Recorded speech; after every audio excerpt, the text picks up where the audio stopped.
अस्सलाम वालेकुम and welcome to view zone. आज हम वीक नंबर 11 से स्टार्ट करेंगे और कम टाइम में जितने वीक्स कवर हो पाएंगे मतलब हम उतने ही करेंगे। जैसे कि पीछे हमने 8 टू 10 किए हैं, तो होप सो आपको उनमें जो फाइनल के लिहाज से इंपॉर्टेंट चीज़ें हैं वो भी समझ आ गई होंगी कि क्या चीज़ आपकी करने की है। ऑब्वियसली मैं आप कंप्लीट रीड करके आपको उसका जो है ना इस तरह से नहीं कर सकती बिकॉज ऑफ वीडियो की लेंथ काफ़ी लंबी हो जाती है। सो शॉर्ट टाइम में हमने ज़्यादा फाइनल टर्म टॉपिक्स कवर करने होते हैं। सो फर्स्ट ऑफ ऑल हमारे पास है वीक नंबर 11, जिसमें इंट्रोडक्शन टू थ्रेड। तो थ्रेड क्या होता है? हम एक कॉमन लैंग्वेज में हम उसको एक धागा इस तरह का कुछ बोलते हैं। That is a long thin strand of cotton fibre etcetera. तो in computing we say a sequence of linked instruction thread in context of CPU utilization. So it is a basic unit of CPU utilization having thread ID, CPU context, stack priority and arrow. Next है thread in context of process. यहाँ पर आपको ये चीज़ आनी चाहिए कि multiple threads can run simultaneously. इसके नीचे एग्जांपल दी हुई है, वहाँ से आपको ये चीज़ जो है ना पता लग जाएगी। जैसे यहाँ पर है एग्जांपल बता रहे हैं, multiple threads can run simultaneously. कैसे कि यहाँ पर ये एक वर्ड फाइल है जिसमें हम कुछ भी पिक्चर अपलोड करते हैं या फिर कोई भी टेक्स्ट लिखते हैं, तो एक थ्रेड होता है जो कि स्पेलिंग चेक कर रहा होता है, एक थ्रेड होता है जो इमेज अपलोड कर रहा होता है, तीसरा कोई थ्रेड होता है जो कि फाइल को सेव कर रहा होता है या फिर उसका बैकअप रखता है, इस तरह का कुछ भी। मल्टीपल थ्रेड्स साइमल्टेनियसली काम कर रहे होते हैं। नेक्स्ट है थ्रेड मॉडल में 3 चीज़ें आ रही हैं, ये आपको पता होना चाहिए कौन-कौन सी हैं। That is many to many, one to many and many to one. ये आपको एग्ज़ाम्पल के थ्रू भी शो कराया गया है। नेक्स्ट ये आपने एमसीक्यूज़ पार्ट के लिए जो मैंने येलो हाइलाइट किया हुआ है, thread are invoked as function sells function calls. तो ये आपको एमसीक्यूज़ के लिए आना चाहिए जस्ट। नेक्स्ट है थ्रेड एपीआई। एपीआई का जैसे हम यूज़ ही इसलिए करते हैं कि मतलब एक स्पेसिफिक जैसे a number of vendor provide vendor specific thread APIs. ये जस्ट आपको जो है ना एमसीक्यूज़ पार्ट के लिए रीड कर लेनी है। नेक्स्ट है पी थ्रेड को हम कैसे रिप्रेजेंट करते हैं, तो वो है type P thread dash D. ये आपको इसका सिंटैक्स आना चाहिए जस्ट एमसीक्यूज़ पार्ट के लिए। नेक्स्ट है वाई थ्रेड। हम थ्रेड क्यों यूज़ करते हैं? Because of portability, latency hiding. ये जस्ट जो यहाँ पर ये लिखे हुए हैं, मल्टी थ्रेडिंग इनेबल लेटेंसी। तो ये भी आपको एमसीक्यूज़ पार्ट के लिए आना चाहिए। बाकी वाई थ्रेड्स का ये जो मैंने जितने भी येलो हाईलाइट पॉइंट्स किए हुए हैं, जस्ट आपको ये पता होना चाहिए। Scheduling and load balancing, ease of programming, wide spread use and all that. Next है what is the biggest challenge with using thread. ये जस्ट आपने रीड करना है। सिंक्रोनाइजेशन, ये आपको क्वेश्चन में भी एमसीक्यूज़ में दे सकते हैं और आपको ये चीज़ आनी चाहिए। इट कैन रिजल्ट इनकोहेरेंट, इस तरह का कुछ। बाकी ये कुछ नहीं है इंपॉर्टेंट। यहाँ पर mutex locks have two states, तो वो कौन कौन सी हैं? Locked and unlocked. A lock is an atomic operation, ये आपको एमसीक्यूज़ पार्ट के लिए आना चाहिए। नेक्स्ट है म्यूटेक्स लॉक्स। तो the P thread API function for handling mutex locks. तो ये भी आपको एमसीक्यूज़ या फिर क्वेश्चन शॉर्ट में पूछ सकते हैं कि उसका जो फंक्शन है ना वो राइट करके दिखाएं, तो आपको ये फंक्शन आना चाहिए। नेक्स्ट है type of mutex. A normal mutex, recursive and error check mutex. ये 3 टाइप्स आपको आनी चाहिए। नेक्स्ट है यहाँ पर प्रॉब्लम विद म्यूटेक्स। यहाँ पर क्या प्रॉब्लम्स है उसके साथ? It could be performance issue and serialisation issue. Next है यहाँ पर एक प्रॉब्लम बताई गई है ट्राई लॉग के साथ, तो उसका सॉल्यूशन क्या है? Condition variable.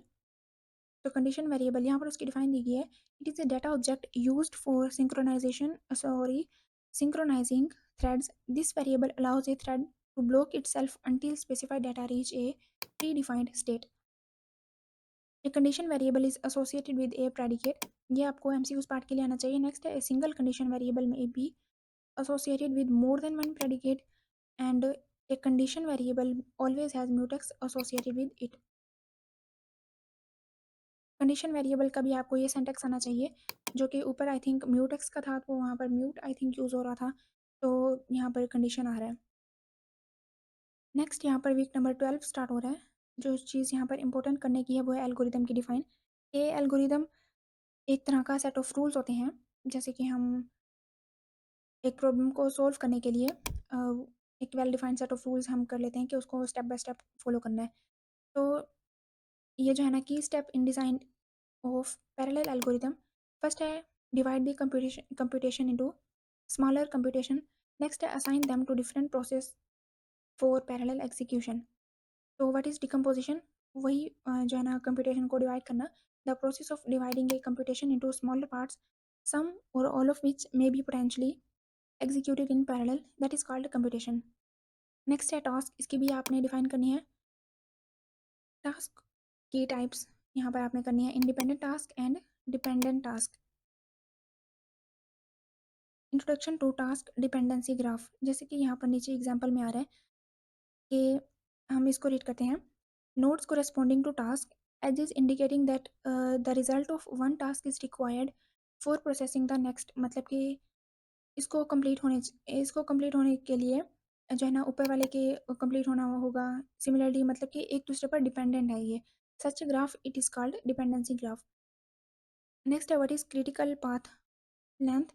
तो यहाँ पर ये जो कुछ हाईलाइटेड है इसको जस्ट आपने एमसीक्यूज पार्ट पार्ट के लिए कवर करना है। नेक्स्ट है introduction, just a minute. So introduction to granularity of task. तो ग्रैनुलैरिटी में ये दो चीज़ें आ रही हैं, इंपॉर्टेंट है आपके फाइनल के लिहाज से। यहाँ पर आपको क्वेश्चन आता है ग्रैनुलैरिटी के रिलेटेड, या तो फिर एमसीक्यूज में आपको मस्ट पूछते हैं।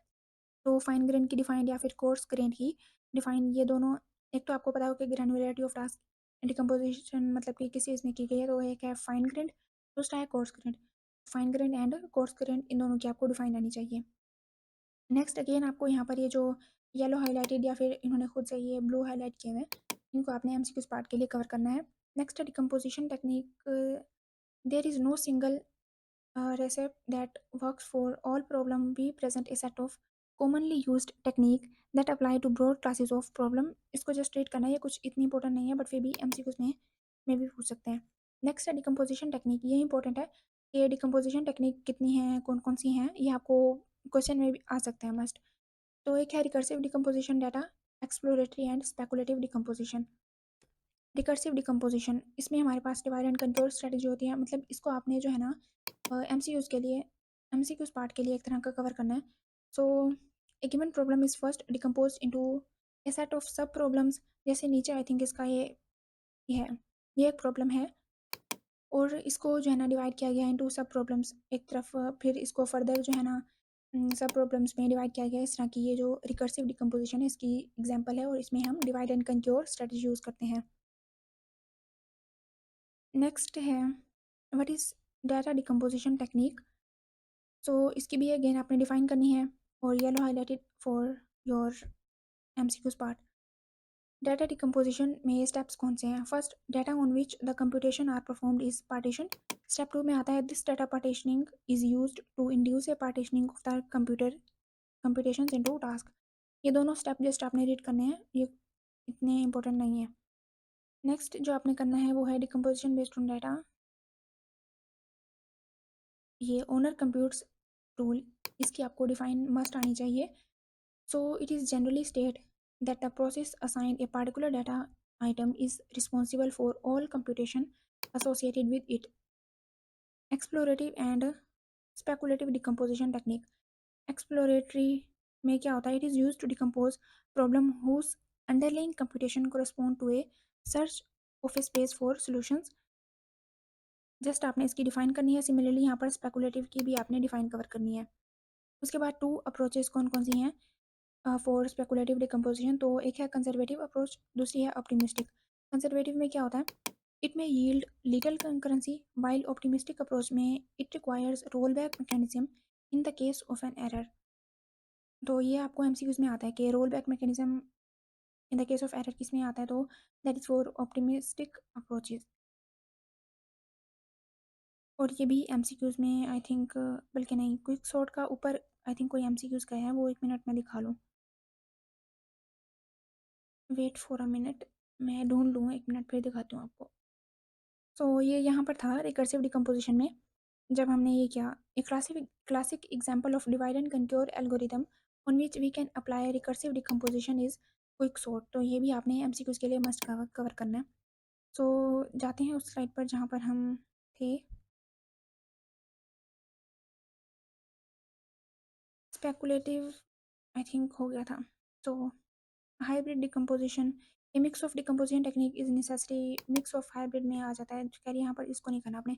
नेक्स्ट है वीक नंबर 13, जिसमें हमारे पास आ रहा है इंट्रोडक्शन टू पैरेलल आईओ। यहाँ पर पैरेलल आईओ इसके आपने डिफाइन करने हैं। It is a concrete process to input output devices by multiple process of और थ्रेड्स। यहाँ पर ये बॉटल नेक वाला आपने एमसीक्यूज पार्ट के लिए कवर करना है। उसके बाद नेक्स्ट है parallel IO uses multiple input output devices to read और राइट डाटा इन पैरेलल। उसके बाद 3 मेन रीजंस इसकी बॉटल नेक की कौन कौन सी हैं वो आपने ये जस्ट रीड करनी है। To increase by increasing CPU speed, by increasing in number of CPU, new application domains etcetera. उसके बाद ये जस्ट आपने रीड करना है। और the most common input output system are typically very slow compare to other part of super computers और it is very expensive. ये just आपने जो येलो हाईलाइट है आपने जस्ट एमसीक्यूज के लिए उसको कवर कर लेना है। नेक्स्ट है सीरियल इनपुट आउटपुट। तो यहाँ पर क्या होता है, one process performs input output serial में ऑब्वियसली एक होता है जो कि वन बाय वन एक तरह से हो रहा होता है ना। तो it is simple and easy to manage, but इसमें क्या इशू होता है कि टाइम इंक्रीज होता है when the amount of data increase. अगर हम बात करें पैरेलल में, तो all parallel all process perform input output to individual file limited by the file system and all that. यहाँ पर जस्ट आपको ये पता हो कि ये जो फर्स्ट येलो हाईलाइटेड है ना पैरेलल इनपुट आउटपुट के लिए, ये चीज़ आपको आनी चाहिए। नेक्स्ट है shared file, each process perform input output to a single file which is shared. Next जो लेक्चर नंबर 13 से आपने करनी है वो है यहाँ पर आईओ इश्यूज कौन से हैं at parallel file system, MPI IO, high level libraries. ये जस्ट आपने रीड करना है। उसके बाद नेक्स्ट है पैरेलल ये चीज़ क्लस्टर फाइल सिस्टम। इसमें हमारे पास 3 चीज़ें हैं, Meta data server, object storage server और तीसरा है object storage target. First of all आपको इनके ये स्टैंड फॉर आने चाहिए, ओएसटी, ओएसएस एंड एमडीएस का स्टैंड फॉर क्या है। और तीसरा ये कि आपको एमसीक्यूज में पूछ सकते हैं, ये आई थिंक मस्ट ही आता है कि स्टोर्स फाइल मतलब कि चंक ऑफ फाइल्स को स्टोर करने के लिए क्या यूज़ होता है, एमडीएस, ओएसएस या फिर ओएसटी। तो वी यूज़ ओएसटी। तो ये चीज़ अपने एमसीक्यूज के लिहाज से कवर करनी है। नेक्स्ट है स्ट्रिपिंग, इसके advantage and disadvantage. Cluster file system allows user to specify the stripping policy for each file or direct of files using the IFS utility. Cluster file system को आपने MCQs के लिहाज से जो है ना कवर करना है। नेक्स्ट जो आपने लेक्चर नंबर 13 से करना है वो है ये स्केलेबिलिटी, इसकी समरी। मतलब कि सीरियल इनपुट आउटपुट में it is not scalable, limited by single process which perform input output. Next है फाइल पर प्रोसेस, इसमें क्या होता है कि limited at large process file counts by meta data operations and file system cooperation. अगर हम सिंगल शेयर्ड फाइल की बात करें तो it is limited at large process counts by file system convention. Understanding of high level libraries, तो it provide an appropriate abstraction for domain. It is self-describing structured file format. It provide optimization that middleware cannot. It map to middleware interface, encourage collective input output। तो ये आपको high level libraries के बारे में पता होना चाहिए। Next है POSIX interface is a useful. ये जस्ट आपने जो है ना एमसीक्यूज के लिए कवर करना है। नेक्स्ट जो आपने करना है वो है one of the most used libraries, वो कौन कौन सी है, Jaguar and Kraken.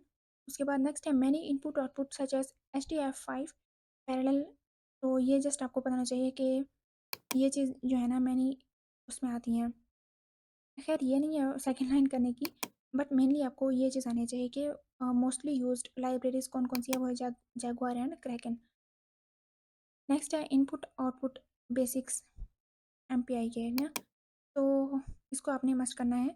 The sending मतलब कि आपको ये पॉइंट्स आने चाहिए। अगर आपको इनपुट आउटपुट बेसिक्स क्वेश्चन में पूछा जाए तो आपको इसमें कुछ तो पॉइंट आने चाहिए। तो MPI input output can be done in two basic ways. First है इंडिपेंडेंट एमपीआई आईओ, नेक्स्ट है कलेक्टिव एमपीआई आईओ। मेनली आपको बस ये जो पॉइंट्स हैं ना इनके नाम आने चाहिए, फर्दर इसको आप रीड करना चाहें that's up to you. Next है बफर्ड इनपुट आउटपुट, इसके एडवांटेज एंड डिसएडवांटेज, इसको जस्ट आपने ट्रीट करना है। नेक्स्ट मिलते हैं लेक्चर नंबर 14 के साथ। अल्लाह हाफ़िज़।